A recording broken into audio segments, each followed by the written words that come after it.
and welcome to We Are Not a Stereotype, breaking down Asian Pacific American bias. Thank you for being here with us for this inaugural series of talks created for educators by educators. My name is Andrea Kim Neighbors, and I'm the Manager of Education Initiatives at the Smithsonian Asian Pacific American Center in Washington, D.C. We could not have made this talking series possible without our brilliant speakers and educators, Tony DelaRosa and TJ Simba-Medel, who you'll be hearing from shortly. We're grateful for the space they're creating with us to talk about Filipino Americans as cross-coalition builders. As Tony, TJ, and I are in different parts of the United States, we want to begin this talk acknowledging the people and lands our speakers are currently on. We would like to acknowledge the people of the land, past, present, and future. The Piscataway, the original stewards of the area commonly known as Washington, D.C., where the Smithsonian Institution is located. The Tequesta and Seminole, the original stewards of the land commonly known as Florida, where Tony is located. The Quapaw, Osage, Caddo, Chickasaw, Tunica, the original stewards of the land commonly known as Arkansas, where TJ is located. We also want to take a moment to recognize those nations who are not acknowledged, yet occupy or have occupied the lands we teach on.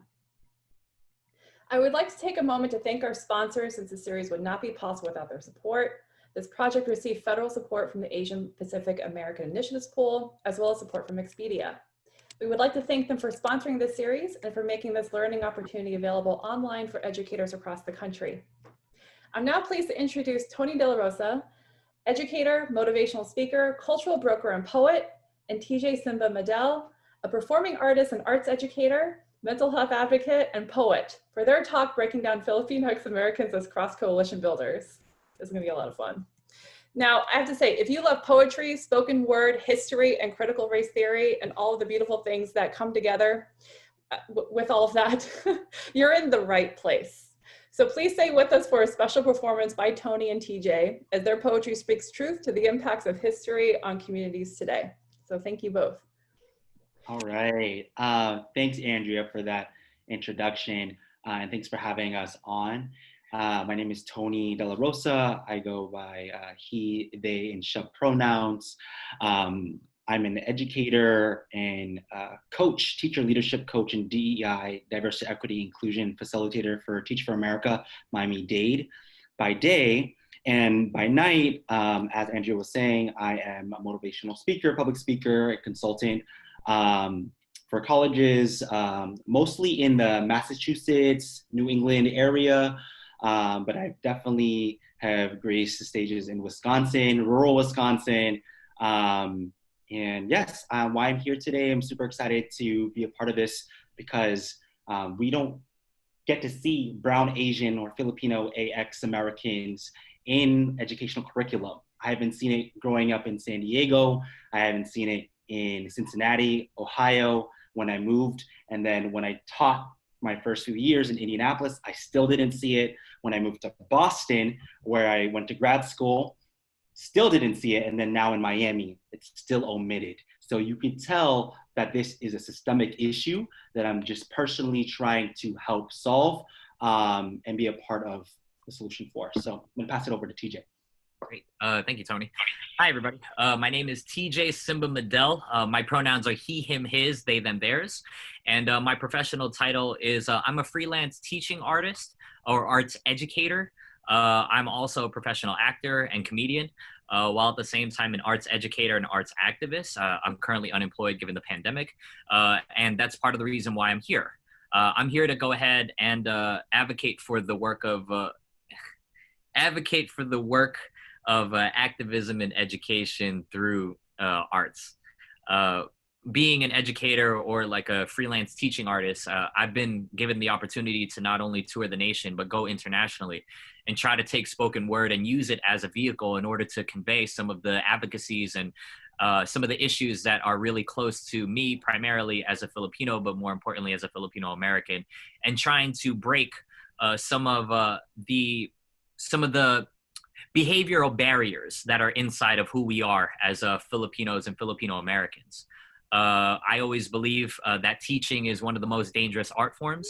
It's right up there next to all the other ones, but I believe it is the most dangerous one because of the students that we have in our classrooms and how much what we say is something that they take with them Anytime I ask my students who their favorite teacher was or who was a teacher that impacted them, whether it was positive or negative, they always know that one teacher, and then you fill in the blank.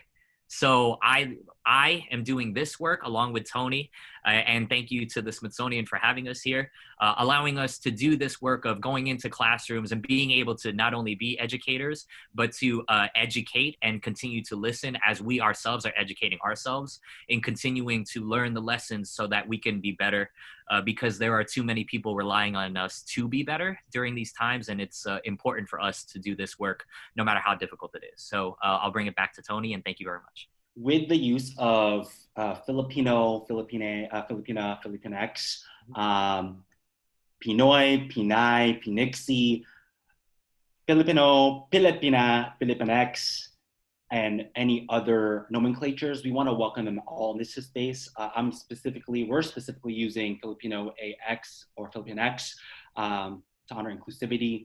But again, we want to make sure, I'm reading from Dr. Therapy 9 on their Instagram page, where they have this image where none of the nomenclatures are the most inclusive, because all of us are on a different path in terms of re-indigenizing and decolonizing our names.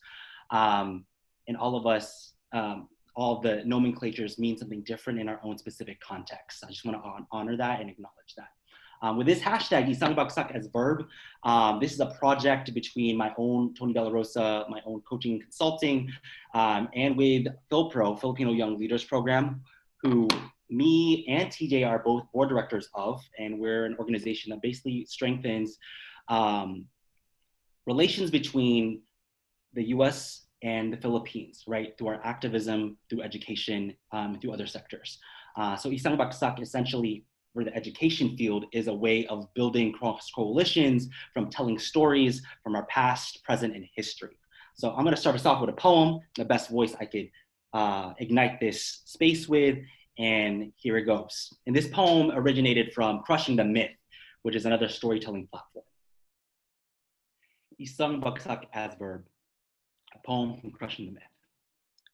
Isang Baksak as verb in Tagalog, translated as unity as verb, unity as action across lines of difference, across lines of passion, the word of equal parts, resilience and resistance, a word beginning with our ancestor and re-sister Gabriela Silong, a freedom fighter who mobilized 2,000 men from different Filipino tribes of Ilocos to lead a unified clapback against the Spanish in the 1700s. Isang Baksak as verb was the clapback against dictatorship during the anti-martial law movement.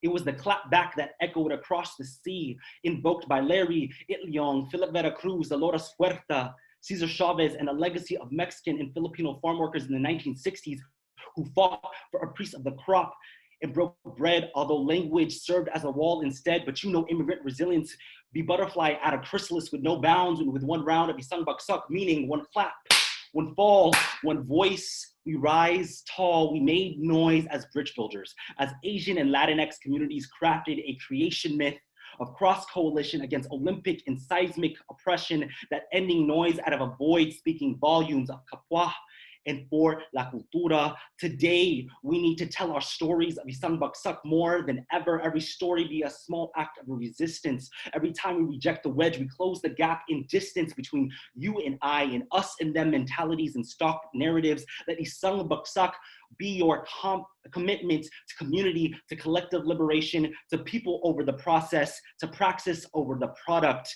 Let Isang Baksak be a clapback to capitalism and white supremacy, because it reminds us that we are not minor in any ways, that Filippinex and Asian Americans are a part of a global majority. And when our similarities fall together now, one clap, one sound, and one fall, our small acts of resistance and persistence are bound to resound and move mountains forward. So that's the poem that we wrote to kind of evoke cross-coalition building and really to usher in emotional intelligence into this space.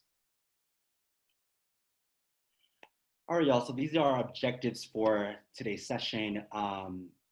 First, we're gonna learn about the history of resilience, resistance, and cross-coalition movements that were led by or included Filipino AX Americans. Then we're going to challenge the stereotype that Asian and Filipino AX Americans are not usually known for solidarity and activism. Then we're going to go into understanding the basic components of Filipino AX American critical race theory. And understanding the role of and responsibility the Filipino AX Americans are playing for the movement for Black lives. And in terms of the webinar flow, just to know where you're at, we're going to be hitting some terminology and the history of Isang Baksak. That's a big portion of this webinar. And then we're going to go into a synthesis of resources, a Q&A, and then a final word. So Isang Bagsak is a noun plus verb, which translated from Tagalog as one fall. It is used to signify unity through the concept of we fall together, we rise together.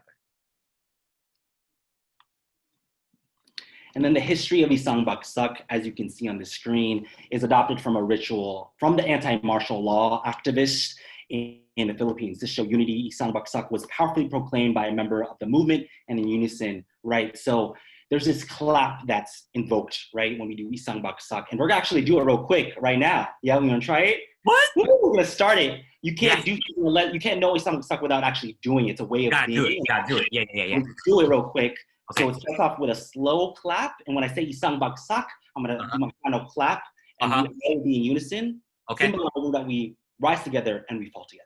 Bet. You ready? Okay, I'm with you. All right. That's good. Right?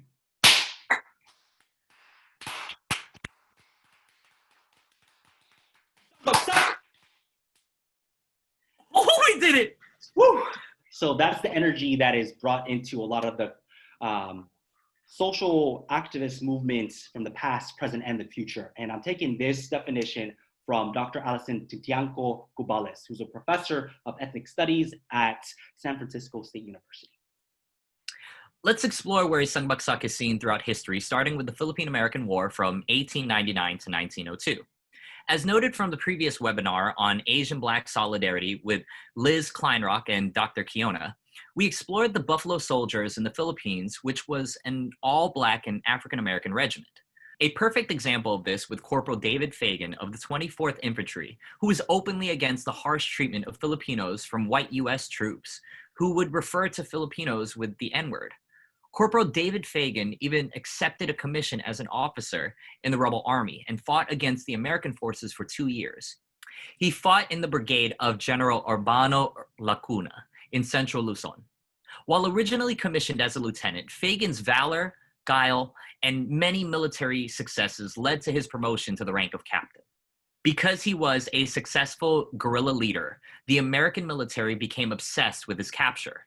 His exploits were reported in the Manila Times and in several American newspapers.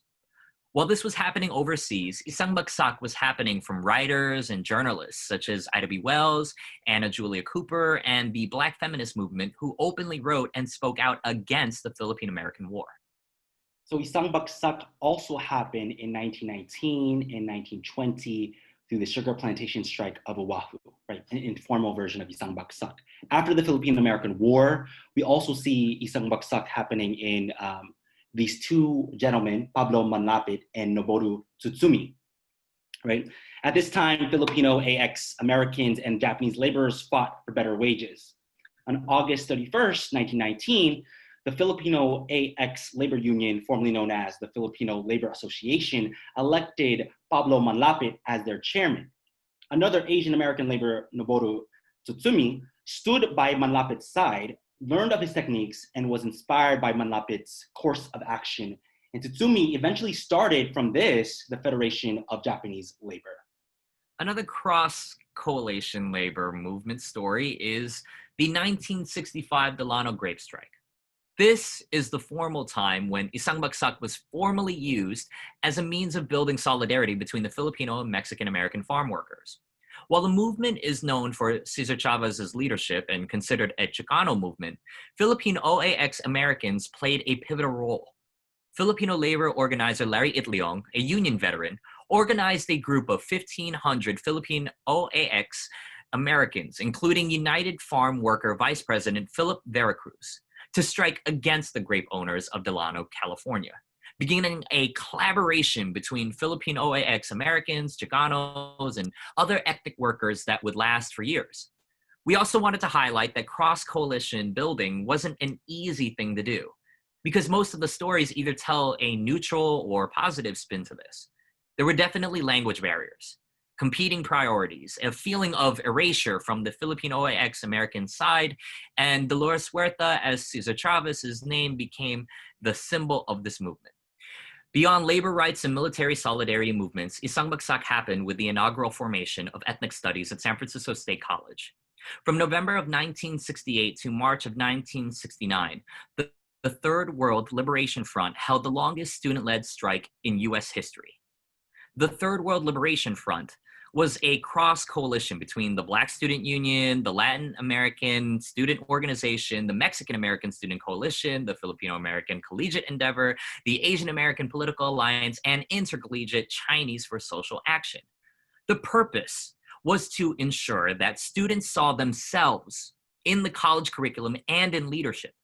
Leaders, Pat Salavar and Ron Kidashi, aimed at strengthening Filipino socio-political consciousness, especially regarding racism and colonialism.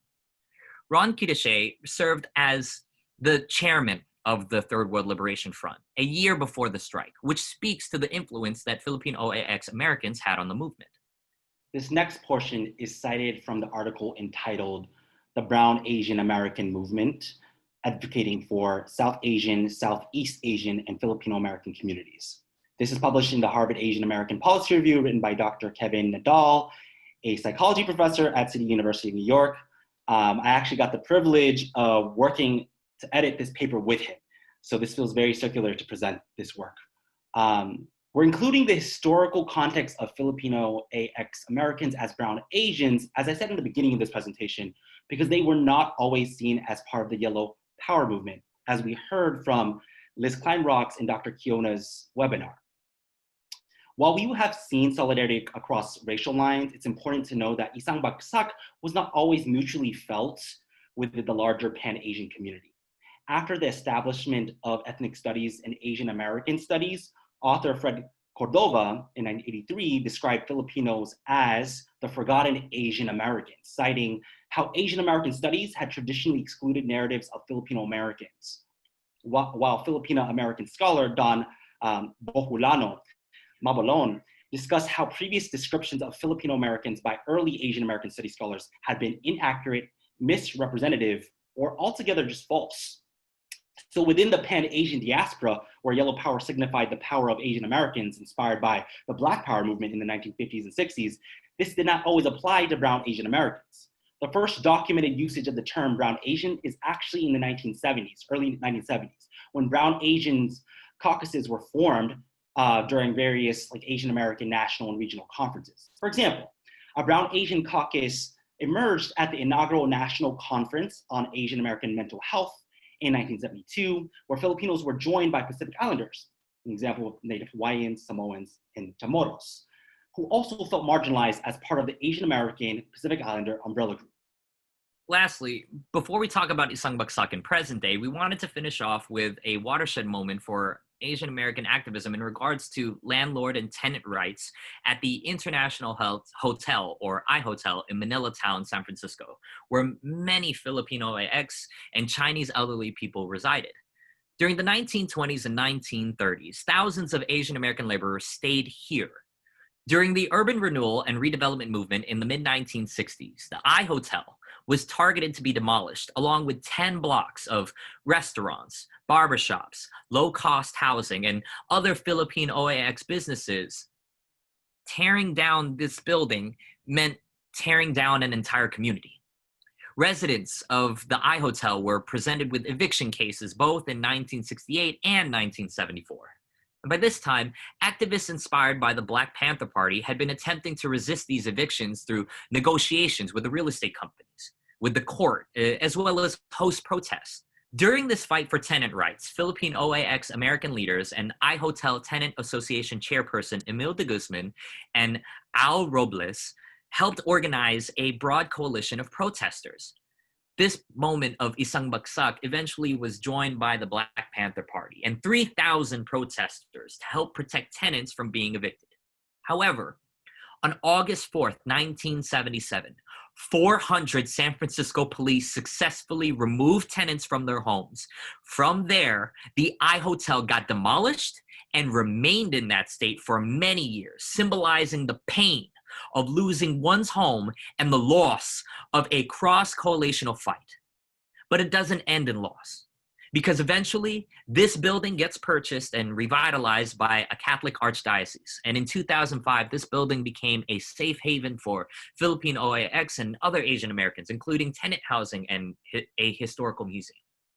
Which brings us to Isang Baksak today. Now, we covered some moments of resilience and resistance and cross-coalition building synchronously, right? But this portion, I'll just go through some moments that I just have seen and have seen online. For example, on the left, you'll see Time Magazine highlighted Jose Antonio Vargas, right? Author and journalist and founder of Define American, a 501c3 that serves to expand the dialogue of what being American means. And this nonprofit basically helps this Isang Bagsak coalition between the Filipino, AX American, and Asian American community with other intersectional movements with undocumented community. And then in the middle, we have the Movement for Black Lives, right? With Kalayan Mendoza, who organized, who created this flyer, right? Filipinx for Black Lives, and other flyers that represent that same symbol, and has disseminated that at different protests today. So that is something that I even have that shirt as an image when I go out protesting, because I want people to know how important Filipino AX Americans are to the solidarity of Black lives. And then lastly, I want to highlight like this work I'm doing in coalition with another Filipino brother, Ron Ropatalo, right? Isang Baksak as verb is an educational series, right? This partnership was born literally out of just not seeing enough cross-coalition stories, starting from the Asian American narrative or the Filipino AX narrative. So we started a series and literally started like last month. The first event was on how can we stand in coalition with our Black community, right? As you can see, we have different leaders from the Black community and within the Filipino AX American community. And this is by far not an exhaustive list of cross-coalition building happening today, but we want to make sure that we go over a few moments of how our histories really informed what we're doing today. And then now in the webinar flow, we're going through basically our synthesis and our resources. We'll head into Q&A and then that final word. Just to close out, we want educators, administrators, families, and students to leave with following key points of this webinar. Filipino AX Americans have played and continue to play a strong role in the collective fight for liberation of Black, Indigenous, and people of color across. We must continue to research moments of cross-coalition building between the Filipino AX and broader Asian American community in relation to self and other communities in order to combat aspects of white supremacy. And then we must continue to write and publish our stories to reclaim the global stock narrative of Filipino AX and Asian Americans, #model minority mutiny, where you can learn a lot more about how other AAPI, APEDA, ONPEDA communities are combating that narrative. And we must continue to advocate and fight for ethnic studies at the pre-K to 12 and higher education level as a means of combating invisibility and erasure. There's definitely things, history is being written as we make it or as we live it right now, given the times that we're in. So we think that it is very important to fight for ethnic studies so that we can fight for the normalization of our existence inside of our history. Absolutely. And just some resources that we've curated. The ones you'll see, if you go back to this webinar, you'll see at the bottom of each slide where we kind of we sourced the information, and some additional ones like bit.ly, Isang Baksak tools, right, founded by myself and Ron Rapatalo, tatlongbaksak.org, which was heavily informed by, was heavily influencing other resources and toolkits, such as ours, founded by Dr. Alison Tintiango Cubales, and FONS. Of course, we have to highlight the Filipino American National History Society, founded by Dr. Dorothy Laigo Cordova.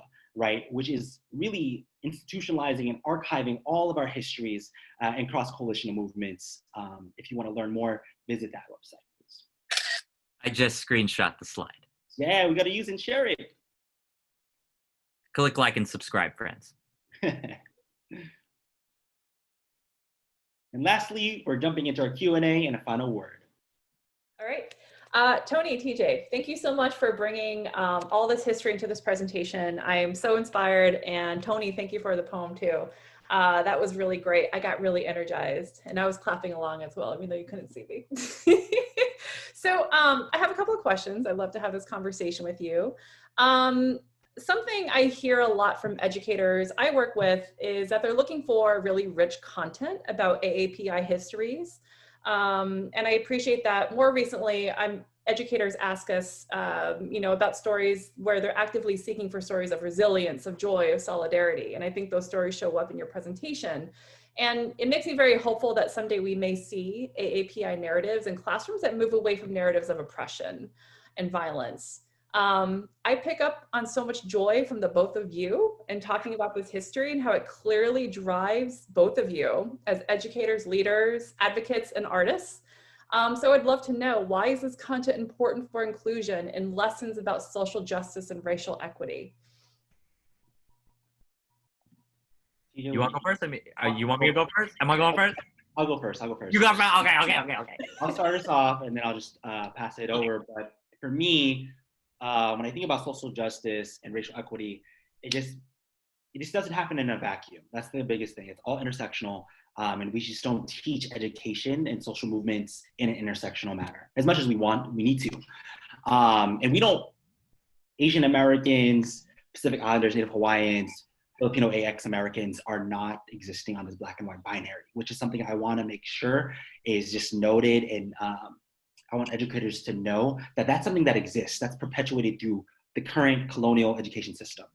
And I'm thinking about a recent talk, the Isang Bagsak, the first Isang Baksak as verb talk, and we hosted Dr. Liza Talusan, and she is a Filipino education diversity, equity, inclusion strategist. She did her dissertation on trying to survey the country on what is the consciousness about Asian American Pacific Islander narratives in pre-K through 12 history education, right?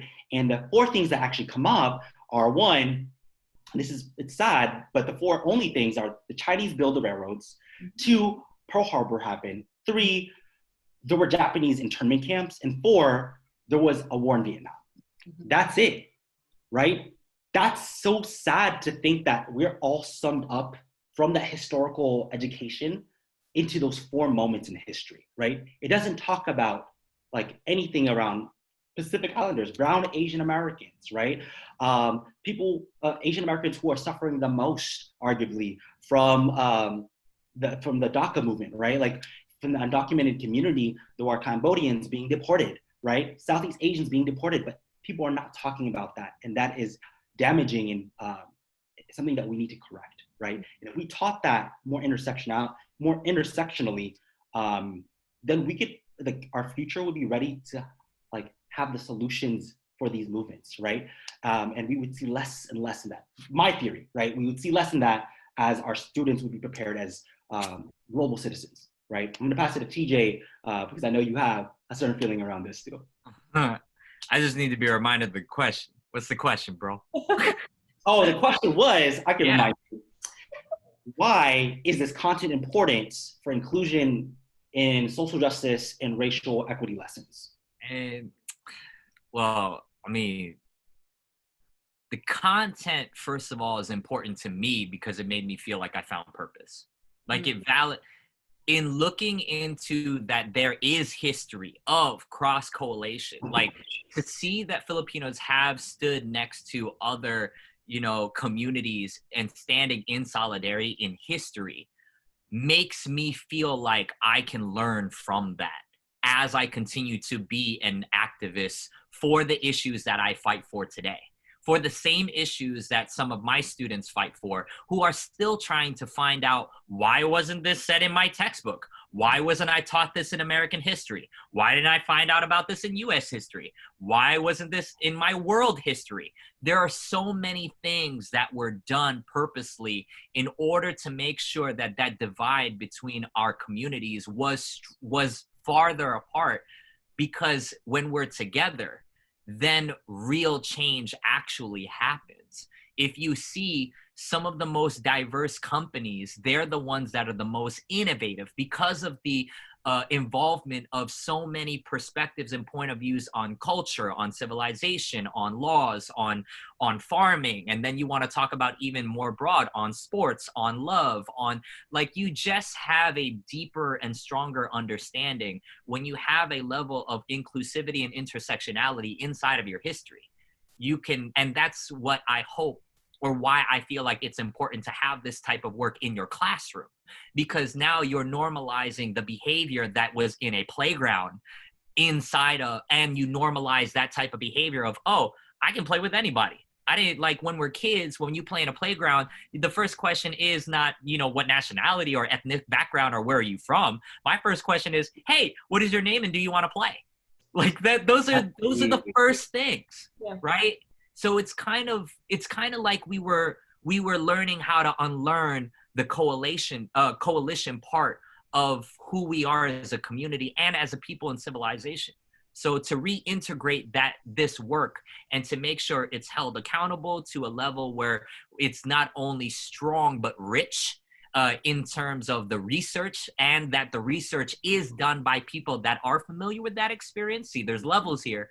Then that's why the work is not only important, not just to me, but to not only to a classroom, but so much more importantly for a behavioral impact to last, for the sustainability of the change that we're trying to seek.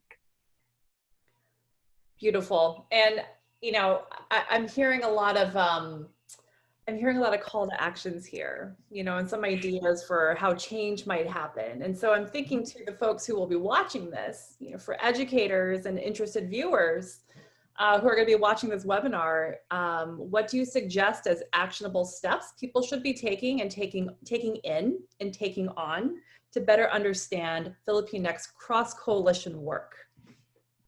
Yo, there's a lot. I will say if only two. I'll say for the creation of this webinar in and of itself, I'm just gonna name on the front end. It was hard to find content. It was hard to find this history.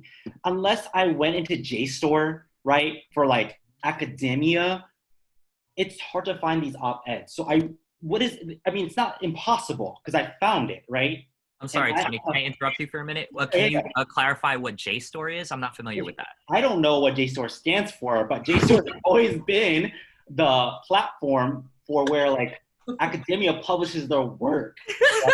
I have to actually have an online free sign-in to look up information from books, right? Because it's like forbidden knowledge. It was like kept in like these archives. So what I would say, one, is it's not impossible, but it will take you a labor of love for our brown, Asian, our Filipino AX Americans to look for that content. So I'm talking about Google Scholar that.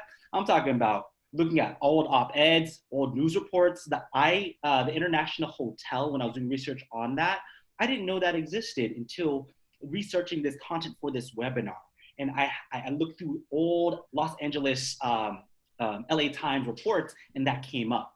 Right, I looked at old portraitures, right? Old portraits where it had like Babayin, which is like our Filipino language, and had little words that said "I hotel." I was like, what is that? So if you look up Google Images, you can start seeing them and piecing them together, and then there start your tracing, right, of where the information sources from. So do that work, do that labor. Two, I'm going to go back to, you know, Isang Baksak as verb is a cross-coalition education series, right, that we're curating. But a lot of it was curated or informed by the work of Dr. Alison Tintiango-Cubales, who founded Isang Bagsak, right? Isang Baksak is specifically cross-coalition between the Filipino AX Americans and the Black community, right? And that website, isangbaksak.org, has a ton of resources in and of itself, where you can just find toolkits, scenarios, right? If you're in a scenario, what can you do? That's the best way to learn is through case study, right? So I'm saying those two things, but there's a ton more. TJ, help us out. First of all, again, I'm just to double down and echo. I'm a huge mental health advocate. I was trained from some partners with SAMHSA. So I want my first action item to you, if you're going to start doing this work, is to recognize that nobody's perfect. Like, first and foremost. One thing that we're noticing is that when the awakening happens, everyone awakens at different times. Mm-hmm. And when you awaken, like, again, some people can carry things stronger and harder than others. So my first action item for you is when you make this decision to go ahead and start doing this investigative research, so that you're starting to hold not only yourself accountable, but the lesson plans that you do accountable, that you know that 1, you're not perfect, 2, awakenings happen at different times, and 3, there's no right or wrong way to do this. The fact that you decided to do it was already a step in the right direction to begin with. So accept that as a victory first. And then when you decide to, like, and this is the second action item, is do it, find your why. A lot of people are like being like, oh man, my Black friends are like really angry in the streets. They're like, oh, my people of color friends, or my indigenous friends, or my trans friends, or this, that, and the third. It's like, yes, they're angry. My question to you as an individual is, why are you angry? Why are you angry? In theater, we're always trying to figure out the why. I always feel like, as an educator, as a curriculum builder, as a producer, as a mentor, as somebody, as a speaker, you're constantly trying to find the why and the soul of your question, or your soul of the purpose. Why am I choosing to go through this awakening for myself in order to be able to teach something like this, and then know that the labor of love will be hard love? This is like, this love has taken its toll on me. You know what I'm saying? It's like, this is hard love. Yes. So when you make that decision, I just want to tell you, your 2 action items are to, 1, like, know thyself and be kind to yourself because it's going to be hard. And then 2, ask yourself why you're choosing to do this hard work. And I feel like when you accept that this will be hard, and when you accept why it's going to be hard, then you'll find ways to help out your personal, like, path towards accountability and bringing this work to your classroom. Some teachers have only 1 Filipino or Filipina OAX person. Some teachers have full classes of Filipino OAX, and some educators, and some educators have full-on schools directed towards the Filipino OAX experience. So whatever capacity that you're in, I have full confidence that you as an educator, or you as somebody who's watching this that's inspired to go after this work, to just remember that, 1, you're human, 2, remember why you're human, and then 3, when you do this work, make sure those are the things driving what you're trying to do, so that you're not trying to find the right way or the wrong way, but more so your way in order to do the right work. I hope that made sense to you. Whew. Yes. Oh, goodness. Well, I know it's a lot. It's the feels. Yes. It's a lot, but it's important, and it needs to be said, and it needs to be heard, and it needs to be listened to. Kind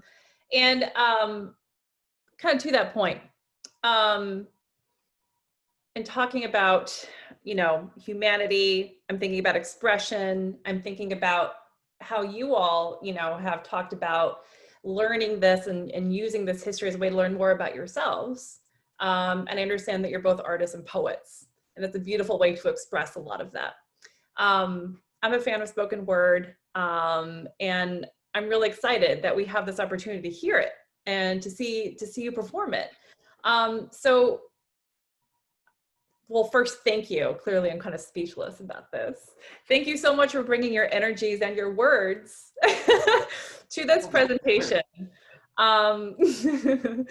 I would absolutely love to hear more about why you wanted to bring poetry into this presentation. So what do poetry and spoken word gift you in how you express your whole selves? TJ, do you want me to I mean, I'm gonna go in. I'm gonna go in. I'm gonna go in. Okay, I'm going in. When schools do budget cuts, the first thing to go is the arts. Okay, the arts in college is considered a humanity. So what that translates to me as an artist is that schools will cut out humanity first when money becomes an issue. Schools will cut out humanity first when money becomes an issue. And we wonder why we have a hard time teaching each other to be human beings. Why is it that lately we've been having a hard time finding faith in humanity right now? Because humanity is the first thing to be cut from the program at your schools. So when I choose to advocate for arts activism, art therapy, specifically poetry-driven curriculum or comedic civic engagement, I'm choosing to use a human language in order to engage with an audience that has clearly lost its humanity.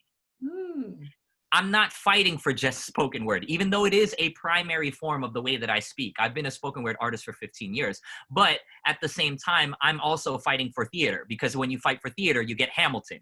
When you fight for costume design, you get Black Panther. When you fight for stage managers and lighting designers, you get concerts and music festivals.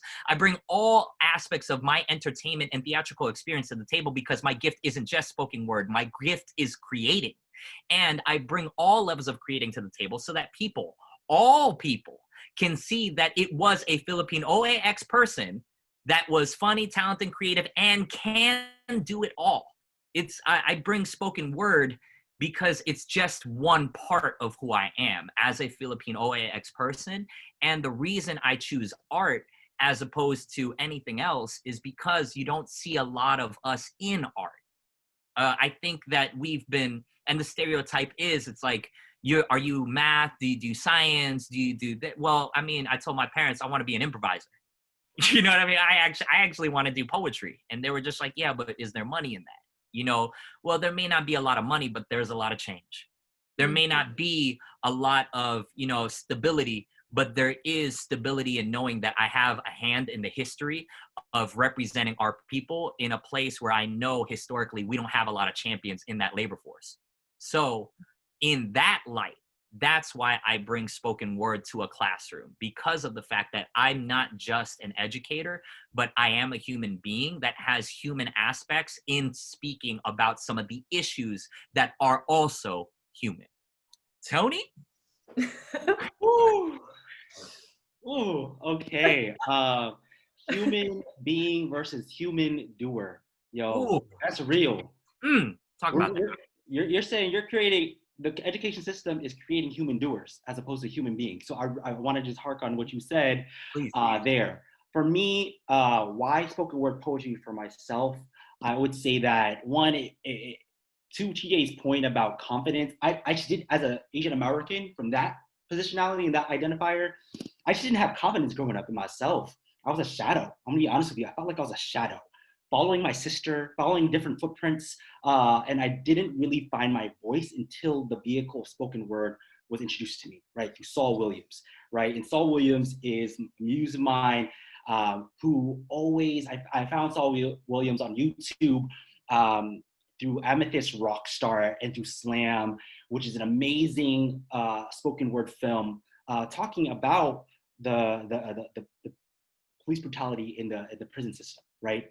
And how he took control of his own narrative and his own story and his own liberation through his own writing and voice. So that's one component. Another component is through, I would say, community, right? Spoken word is a dialectic. It is a conversation. It is not just pen on the paper, publish my work, right? It reclaims the canon in a different, more community way, right? Community-based way. So I use spoken word. I used to write a lot. I used to do a lot of like written poems and page poems.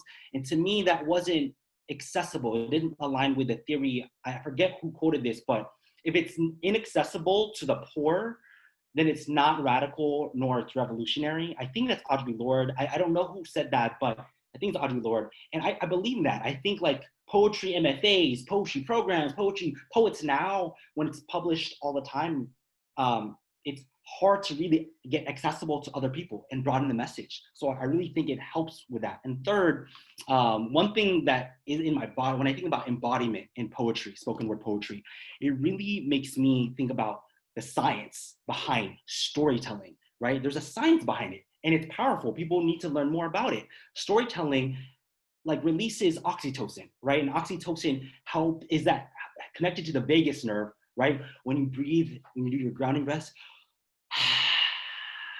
it really like stimulates that system for people, right? For the speaker itself, it like gives me a lot of energy, right? And when I finish my poem, like in the beginning, I am calm. It's a very cathartic, right? And the receiver has that oxytocin experience as well, where they can receive more empathy. Their heart slows down. Mm-hmm. They're able to think and we need that type of ways of being for communities to handle situations, tension, conflict across lines of difference, right? So I really think that spoken word poetry is a restorative justice and a transformative justice experience when we do it in community, when we do it in relation to others, because like, I don't know, it's not used enough. And we have already seen the impacts at like youth open mics, healing spaces, schools. And I think there's just, I don't know, there needs to be more, I would say it needs to be more research about it, right? And I don't want it to be co-opted by anyone, right? I know that's the scary part of it, but I think if we have it and we actually use it as a tool for other school districts and whatnot, I think healing can actually happen, because healing, as to Bell Hooks's quote, healing can't happen in isolation. Healing happens in community, right? Mm-hmm. So I think spoken word can act as a healing tool for sure. That's beautiful. And I think on that note, to my final question, I'm going to bring some of these questions together. So, and I'll make it a little short. So what does cross coalition work, but also arts work? Everything that we've been talking about here. What does that mean for society today? What does it mean for you?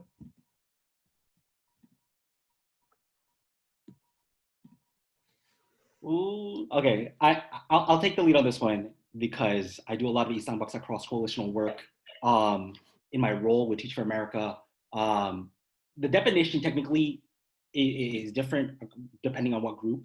Cross-coalition can mean, from the Teach for America standpoint, for example, is like building coalition, building bridges across different organizations, right? Mm-hmm. Different groups, right?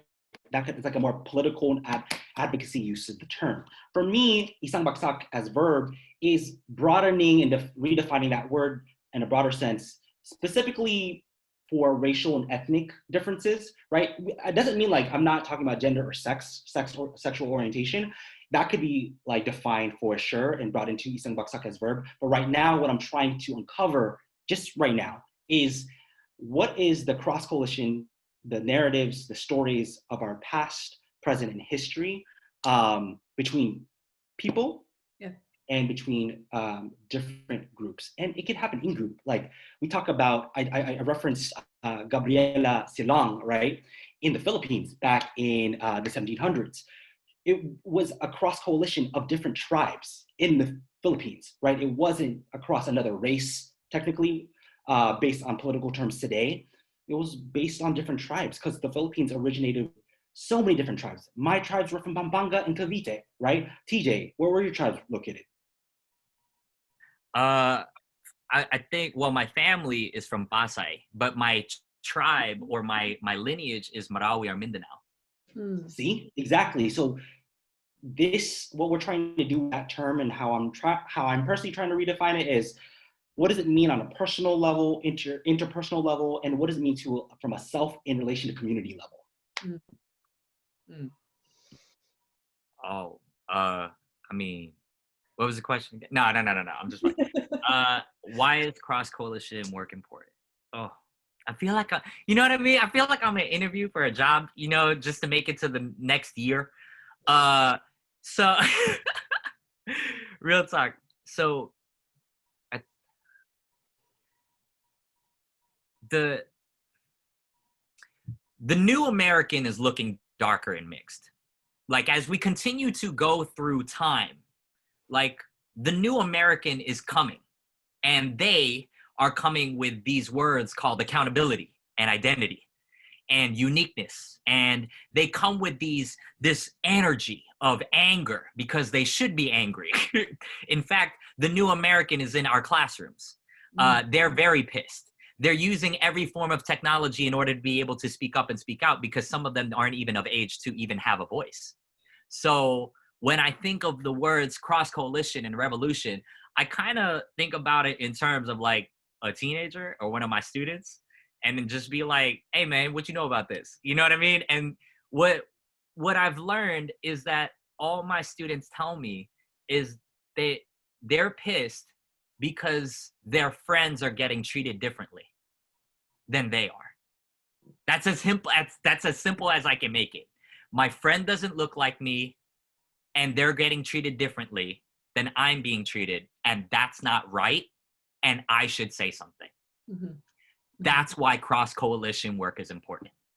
Because something as so fundamental as and I spoke about this earlier, something as so fundamental as something you learn in the playground back when you were a child somehow got lost in translation as we grew up and was basically unlearned.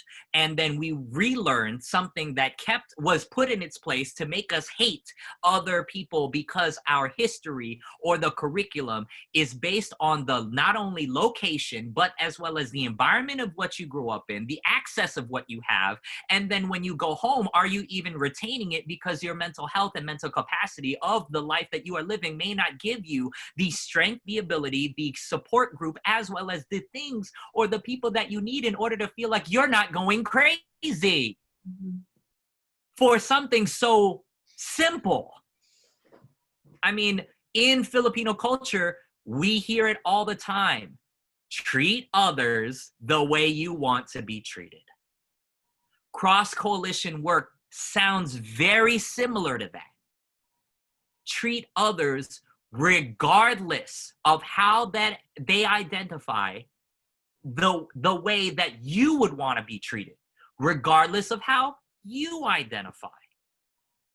If we have a very hard understanding of something that simple, then this work not only is important, but it is incredibly vital to the evolution of who we are as Americans, specifically because the new American is holding the previous generations accountable to these standards, because they're going to inherit our problems. They're going to inherit the new curriculum of which y'all are trying to learn, or y'all are trying to hold yourselves accountable to doing. So again, going back to, regardless of if you're an educator, a teacher, a babysitter, or just like somebody who is just trying to find answers from the past and trying to find mentors or webinars in order to make you feel like the work you're doing is going in a direction that feels productive, it is. And it starts with just caring on that level of understanding, a very simple form. Mm-hmm. And again, finally, it's like, that's why this work of cross-coalition is important, because of the fact that if you can get back to the basics of treating people like human beings, regardless of how they identify, starting at the young age of K and maintaining that and sustainability, like sustaining or trying to find the sustainability in your curriculum so that you can continue that all the way well into college, then we should be able to see the behavioral impact from 5 to 10 years from now. Mm-hmm. We already are seeing the behavioral impact of isolation, confinement. What do our minds feel like constantly, attacked with pandemic and civil unrest, while at the same time I live in a, what if I live in a red state and I am a brown person that experiences white supremacy on a regular basis, while at the same time seeing nobody wear masks? Mm-hmm. That could mess with the way that I take in how I'm understanding cross-coalition building today in my everyday life, whether it's in a classroom, in a class Zoom, or in person 6 feet away wearing a mask and trying to organize and talk about cross-collating on a organizing and mobilizing platform. So the importance is there on so many different levels, whether it's grassroots, international, and national. I just think it doesn't have to be complicated. because we've known these things. Yeah. And if you were to ever forget, if you have, kids, or if you have nieces and nephews, or if you have godchildren, watch how they interact with other children that don't look like them in a playground. And you can see why cross-coalition building is so important. Mm-hmm. Yeah. I feel so inspired right now. Thank you both so much. Tony and TJ, this has been a really inspiring conversation. Yay! We're not done yet because TJ, I understand you have a poem for us. Oh, I do. Yes, I do. Yep. The first time somebody said to me that we need to behead white supremacy, that our ancestors were summoning us to answer the call to be headhunters. Headhunters! In this time of civility, the moment the history was told to me that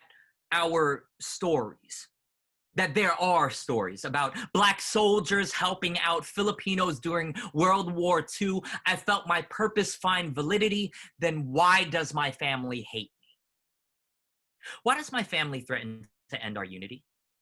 I was taught to do the right thing. Ma, you told me to do the right thing. What was the Catholic school for? What were the speech classes for? What was the erasure of my heritage inside of my skin by blackening out my accent with speech classes? The soap you used was skin whitening on my mouth every time you said I was being disrespectful. Why don't you want me to do the right thing anymore, Ma?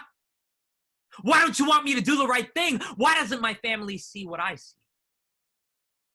You can replace property, Ma, but you can't replace Black bodies. Treat others the way you want to be treated. Treat others the way you would want to be treated. See, as a creative consultant, I have to host a vivid, descriptive, specific world of possibilities that your eyes can't see.